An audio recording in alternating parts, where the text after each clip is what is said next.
جب لوگوں کے اعمال بگڑتے ہیں تو اللہ تعالیٰ حالات کو بھی برباد کرتا ہے اور آخرت کو بھی برباد کرتا ہے۔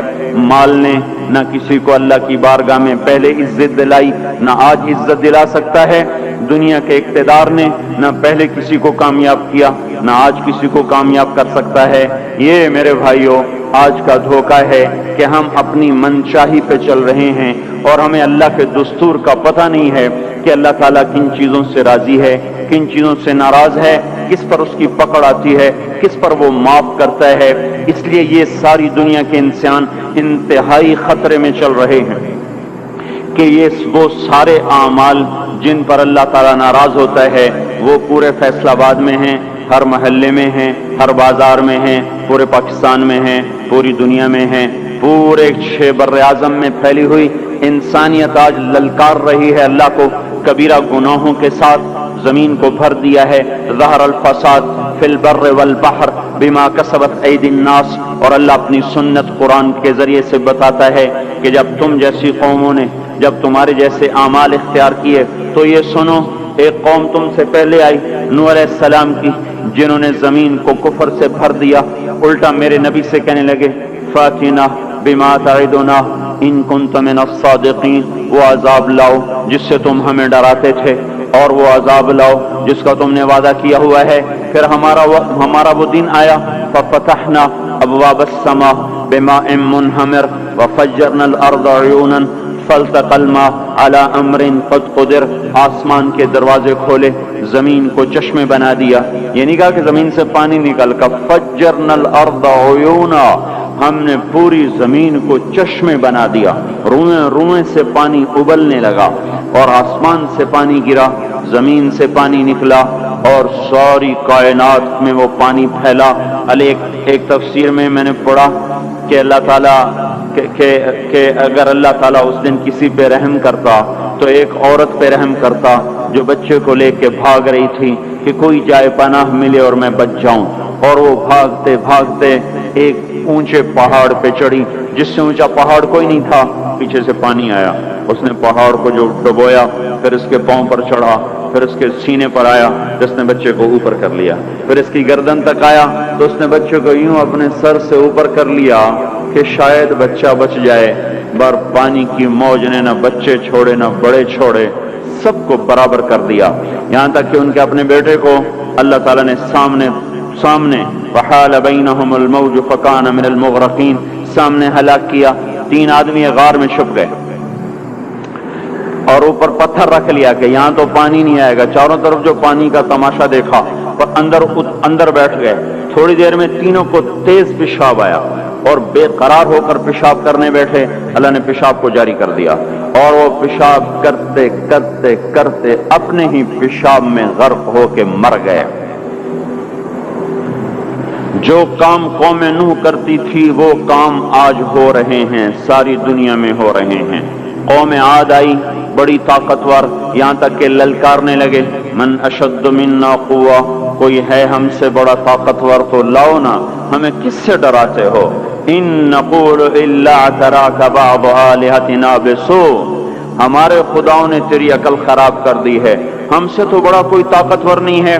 تو اللہ تعالیٰ نے فرمایا اولم یرو ان الذی خلقہم هو اشد منہم قوہ، اے ہود انہیں بتاؤ جس نے تمہیں پیدا کیا ہے وہ تم سے زیادہ طاقتور ہے۔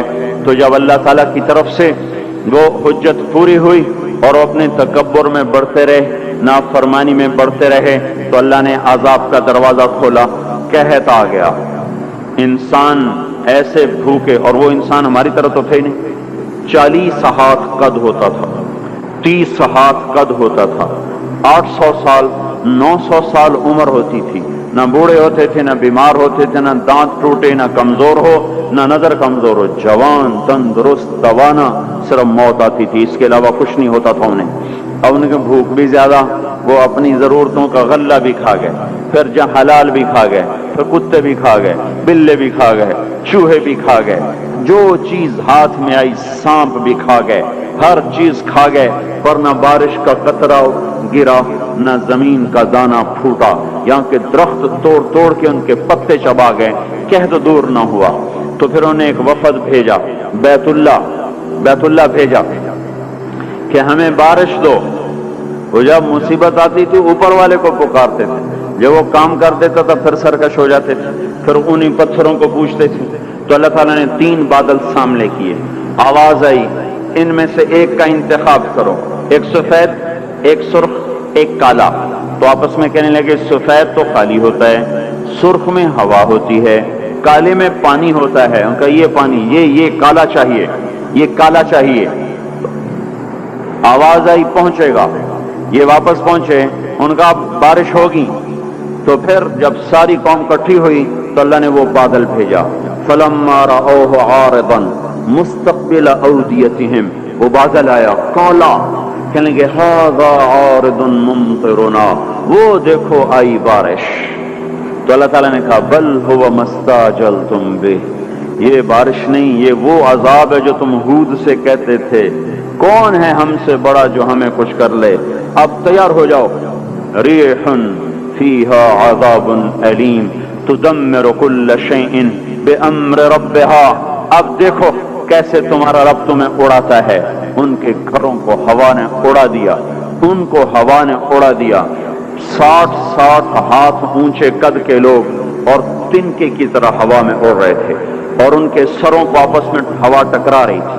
وہ گھومتے تھے سر ٹکراتے تھے، گھومتے تھے سر ٹکراتے تھے. بعض لوگ بھاگ کے غاروں میں چھپ گئے تو ہوا کا بگولا ایسے زوردار طریقے کے ساتھ غار کے اندر جاتا اور پھر ایک دھماکے کے ساتھ ان کو باہر نکالتا، پھر ان کو ہوا میں اچھال دیتا گیند کی طرح. پھر ان کے سر آپس میں ٹکراتے ٹکراتے ٹکراتے ان کی کھوپڑیاں پھٹ گئیں اور ان کے بھیجے ان کے چہروں پہ نکل آئے. اور پھر اللہ نے الٹا کے ان کو زمین پر مارا، سر الگ ہو گیا، دھڑ الگ ہو گیا. پھر اللہ نے للکار کے پوچھا فَهَلْ تَرَى لَهُم مِّن بَاقِيَةٍ، کوئی ہے باقی تو دکھاؤ کہ اس کا بھی صفایا کر دوں. کوئی نظر نہ آیا، سب کو اللہ نے مٹایا. جو کام قوم عاد کرتی تھی وہ کام آج فیصلہ آباد میں ہو رہے ہیں. پھر اللہ پھر ایک قوم سمود آئی. انہوں نے سنا تھا کہ عاد کو ہوا نے اڑایا تھا تو انہوں نے پہاڑ کے اندر گھر بنائے کہ اندر ہمیں کون کچھ کہے گا، اندر تو ہوا جا ہی نہیں سکتی، جائے گی بھی صحیح تو کہاں تک اندر جائے گی. نافرمانی نہیں چھوڑی، الٹے کام کو چل پڑے. تو اللہ تبارک و تعالیٰ نے ہوا نہیں بھیجی، ایک فرشتہ آیا. مکروا مکرن، انہوں نے مکر کیا. ومکرنا مکرن، ہم نے ان کے مکر کو توڑ دیا. فانظر کیف کان عاقبۃ مکرہم، آج ان کا انجام دیکھو. انا دمرناہم وقومہم اجمعین فتلک بیوتہم خاویۃ بما ظلموا ان فی ذلک لآیۃ لقوم یعلمون وانجینا الذین آمنوا وکانوا یتقون. اللہ تبارک و تعالیٰ نے کہا یہ دیکھو. ایک فرشتہ آیا، اس نے چیخ ماری اور ان کے کلیجے پھٹ گئے، چہرے نیلے اور کالے ہو گئے، اور ساری قوم کو اللہ نے آن کی آن میں ہلاک کیا. پھر اس پر قوم شعیب کا اللہ نے قصہ سنایا. یہ تاجر قوم تھی. فیصل آباد کے بازاروں میں جو ناپ تول میں کمی ہے وہ وہاں ہو رہی تھی، جو جھوٹ ہے وہ وہاں چل رہا تھا، جو خیانت ہے وہ وہاں چل رہا تھا، دکھانا اور دینا اور یہ وہاں چل رہا تھا. تولنے میں زیادہ، ناپنے میں زیادہ، یہ سارا کام جو کچھ ہو رہا ہے وہ وہاں ہوا اور بڑھتا گیا اور بڑھتا گیا، اور ساری دنیا کی تجارت انہوں نے قبضے میں کر لی. اور شعیب علیہ السلام نے کہا کہ بھائی اس سے باز آ جاؤ. اوفوا الکیل وزنوا بالقسطاس المستقیم، صحیح تولو، صحیح ناپو، ناپ تول میں کمی نہ کرو.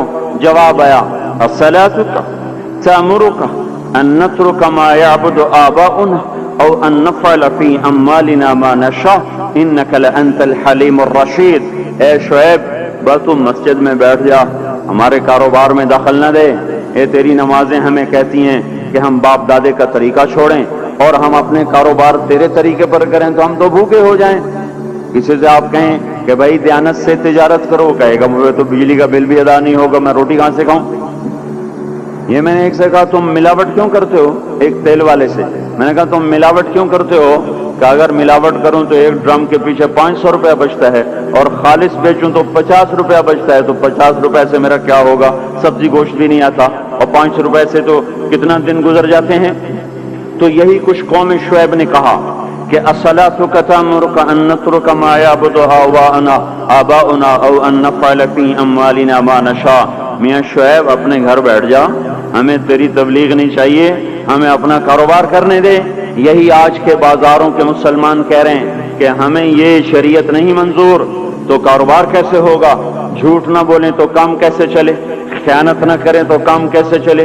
ناپ تول میں کمی نہ ہو تو کام کیسے چلے؟ اور سودی کام نہ ہو تو کام کیسے چلے؟ بینک نہ ہو تو کام کیسے چلے؟ یہ سارے اعتراضات جو آج کے تاجر کرتے ہیں یا دکاندار کرتے ہیں، یہ سارے اعتراضات شعیب علیہ السلام کی قوم نے کیے کہ پھر کاروبار کیسے چلے گا، پھر منڈیاں کیسے چلیں گی، پھر تجارت کیسے چلے گی؟ تو ہم تو تجارت چلانے نہیں آئے، ہم تو اللہ کو راضی کرنے آئے ہیں۔ اللہ کو راضی کر تو یہ تجارت ٹھپ ہو جائے تو ہو جائے، اور چل پڑے تو برکت، سبحان اللہ۔ ہم اس بات کے مکلف نہیں ہیں کہ ہم نے روٹی کھانی ہے اور بچوں کو کھلانی ہے، ہم اس بات کے مکلف ہیں کہ ہم نے اللہ کے حکم کے مطابق کمانا ہے اور اس کے مطابق کھلانا ہے۔ اس میں کچھ بچے گا کھلائیں گے، نہیں بچے گا فاقہ کریں گے، بچوں کو بھی کہیں گے تمہارا باپ تمہیں نہیں دے سکتا، میں تمہاری خاطر دوزخ کی آگ کو برداشت نہیں کر سکتا۔ اللہ کو راضی کرتے ہوئے سب کچھ قربان کرنے کا حکم ہے، یہ نہیں ہے کہ اپنی خواہش پہ حکم قربان ہو، ہمیں یہ حکم ہے کہ میرے حکم پر اپنی خواہش کو قربان کرو۔ قوم شعیب نہ بنے ہمارے بازار، وہ مذاق اڑانے لگے، کاروبار کیسے ہوگا، بچوں کو کہاں سے کھلائیں گے، پھر بھوکے مر جائیں، اسکول کی فیسیں کہاں سے دیں؟ اس زمانے کے تو اسکول نہیں تھے نا، یہ آج کی بات کر رہا ہوں، پھر اسکول کی فیسیں کہاں سے دیں، پھر یہ بجلی کے بل کہاں سے دیں؟ اگر سچ پر کمائیں اور دیانتداری سے کمائیں تو روٹی کہاں سے کھائیں؟ یہی شعیب علیہ السلام کی قوم کا جواب تھا۔ پھر کہاں سے کھائیں، پھر کہاں سے کمائیں؟ تو چپ کر کے اپنے نفل پڑھا کیا، اپنی اللہ اللہ کیا کر، ہمارے کاروبار میں دخل نہ کیا دیا کر۔ جیسے ہم نے آج اسلام کو کہا ہوا ہے، مسجد میں آئیں گے تجھے سلام کریں گے، نماز پڑھیں گے، جمعہ پڑھیں گے، پر تو ہمارے بازار میں نہ آنا، کہیں تو ہمیں جھوٹ سے روک دے، بددیانتی سے روک دے، سود سے روک دے، خیانت سے روک دے، تو ہماری تو تجارت ہی ٹھپ ہو جائے گی۔ تو اللہ تبارک و تعالیٰ نے اس قوم پہ 3 عذاب مارے۔ یہ پہلی کافر قومیں تھیں، ان پہ ایک ایک عذاب آیا۔ یہ کافر کے ساتھ بددیانت تھے، لوگوں کا حق بھی لوٹتے تھے، تو اللہ نے ان پہ 3 عذاب مارے۔ اخذفهم الرجفۃ، زلزلہ، اخذ الذین ظلموا الصیحۃ، چیخ، اخذهم عذاب یوم الذلہ، بارش کس چیز کی؟ انگاروں کی بارش۔ ہماری جماعت شعیب علیہ السلام کے قوم کے علاقے میں گئی ہے، وہ اتنا ٹھنڈا علاقہ ہے کہ جب ہم وہاں سے گزرے تو اتنی برف پڑی ہوئی تھی، اتنی یعنی تقریباً 3 فٹ برف پڑی ہوئی تھی، ایسا ٹھنڈا علاقہ۔ اللہ نے ایک گرم ہوا بھیجی، وہ جھلس گئے، تڑپ گئے، آبلے پڑ گئے۔ تو اس کے بعد ایک قدم ہوا ٹھنڈی ہوئی تو سارے بھاگ کے باہر آئے کہ شکر ہے ٹھنڈی ہوا آئی، اوپر سے بادل آیا تو شکر ہے بادل آیا۔ اس کا ذاتی زمین میں زلزلہ آنا شروع ہوا اور اس کے اوپر فرشتے کی چیخ آئی اور اوپر وہ بادل کالا ایک دم سرخ ہو گیا، پھر اس میں سے ایک دم بڑے بڑے انگارے برسے اور ساری شعیب علیہ السلام کی قوم کو اور مدین کی منڈی کو اللہ نے جلا کے راکھ کر دیا۔ اگر یہ بازاروں والے توبہ نہیں کریں گے تو مجھے ڈر ہے کہ کہیں ان منڈیوں پر بھی وہ انگارے نہ برس جائیں جو مدین کی قوم پہ برسے تھے۔ اللہ تعالیٰ کی کسی سے رشتہ داری کوئی نہیں ہے، اور حضور پاک صلی اللہ علیہ وسلم نے بھی خود کہا کہ وَلَا يَبِيتَنَّ أُنَاسٌ مِّنْ أُمَّتِي عَلَىٰ أَشَرٍ وَبَطَرٍ وَلَحْوٍ وَلَعِبٍ فَيُصْبِحُوا قَدْ مُسِخُوا قِرَدَةً وَخَنَازِيرَ بِاسْتِحْلَالِهِمُ الْمَحَارِمَ وَأَكْلِهِمُ الرِّبَا وَشُرْبِهِمُ الْخُمُورَ وَاتِّخَاذِهِمُ الْقَيْنَاتِ وَقَطِيعَتِهِمُ الرَّحِمِ۔ ایک زمانہ آئے گا میری امت بڑی عیاش ہو جائے گی، بدمعاش ہو جائے گی، ناچ گانے کی رسیہ ہو جائے گی، گانے بجانا ان کی گھٹی میں پڑ جائے گا، اور اس حال میں ایک رات ایسی آئے گی کہ رات کو انسان سوئیں گے، صبح اٹھیں گے تو بندر اور خنزیر ہوں گے، اور یہ اس وجہ سے ہوگا کہ انہوں نے حرام کو حلال کر دیا ہوگا، باستحلالہم المحارم، انہوں نے حرام کو حلال کر دیا ہوگا، وَأَكْلِهِمُ الرِّبَا، اور سود کو ڈٹ کے کھاتے ہوں گے،